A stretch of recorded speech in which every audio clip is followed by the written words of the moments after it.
6:30 was awesome. The heavy movement wasn't as bad, but it's when you get to the lighter weight with the 30 seconds back to back, that's like all tension and no resting in between. It's just straight pumping, kind of like just like an air pump, just pumping it into the weight.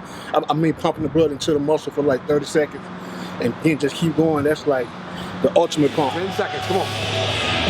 Yeah, contract it. Boom. Yes. 5 seconds, come on. Stop. Good job. Hell of a pump. Good set, man. This method is called the 6-30-30. So what you're gonna do is you're gonna take a compound movement for 6 reps, okay? So what we did is an incline hammer strength press, and I manually resisted Tyrus on the way down, not for a specified tempo. I just counted to 4 to give him something to shoot for. He's gonna fight me on the way down, then push the weight up. So on that sucker, he's focusing on fighting me on the way down. He's focusing on pushing the weight back up. He's not trying to like feel it out, if you will.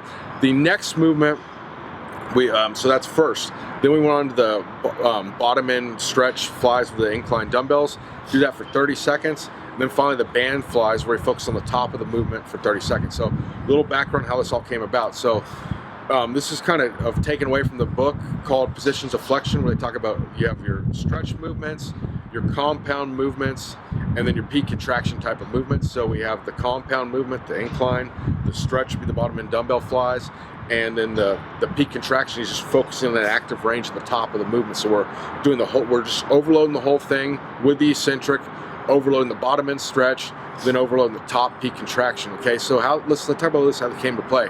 Growing up, I was a manager at a gym in Santa Barbara, California. I was 16 years old and managing this hardcore gym, and a lot of stuff I'd kind of pick up, and I got turned on to this Positions of Flexion book, and I noticed when I was doing dumbbell flies, and I would only feel it at the bottom of the movement. So that last sort of part, which is kind of, so it overloads the bottom, but then the top is just pure momentum. So then I started not knowing anything about exercise, I only doing the bottom half of the movement and really overloading that stretch position. Then I'd finish off with a pec deck. So I was kind of, I guess, intuitively for this kind of stuff without even knowing it. So anyways, with these movements here, like I said before, with the incline press, we're focusing on, and that potentially one with manual resistance, he's focusing on, you just any compound movement though, you don't have to have the manual resistance on the way down, but he's focusing on fighting me on the way down, exploding on the way up. So with the bottom end flies, he's going to go as far as he can in the active range of motion for his pecs. So what Tyrus is really focusing on there is at the bottom of the movement, he needs to initiate that movement with his pecs. If you can't initiate a movement to target your pecs with your pecs, it's going to be pretty damn tough to catch up later on. So if you need to, when you're doing these isolation exercises, you're trying to hit that specific muscle, make sure you initiate with that muscle. So he's initiating with that muscle, focusing everything on it, and he's going, how far does he go? How far down does he go? It's an active range of motion where Tyrus, advanced bodybuilder, he can feel where if he took it too far and it's gonna be like shoulder or whatever, it's not gonna be counterproductive. So he's getting a good stretch in the pec, working maximally but comfortably and safely stretch, come up to where he feels like it's gonna get, where as soon as it's gonna start to get easy, he goes back down. Keep that active range of motion. So when I was doing these, I would do it for reps. Now I've found that time's better, so we can focus every ounce of being and intentionality on the chesticles. And this concept would work for any sort of muscle group we're trying to train. So he's focusing that. The way down, what he's doing is really focusing on, he wants to keep his head down, because a lot of times when guys that can't feel flies in their chest, they're getting their head way up, because you really want your rib cage up, head down, and actively contract that scapula on the way down, get a good stretch in the pec, come up to right before the tension's gonna let off, you can coast through, boom, boom. The opposite on the band flies. He wants to keep that there. Obviously with a band, if he goes way out here, it's gonna be pretty easy. But as Tyrus pulls tighter, tighter, tighter, it gets harder and harder. It's just keeping it. As soon as it feels like it's starting to let up, that's where you start. You're trying to make, instead of making this easier, obviously in a lot of things, like I think Bill Gates has talked about, he likes to hire the laziest people he can find, because they get things done the most efficiently. The weight room is not the place to take that attitude. The path of the least resistance is usually the path of least results.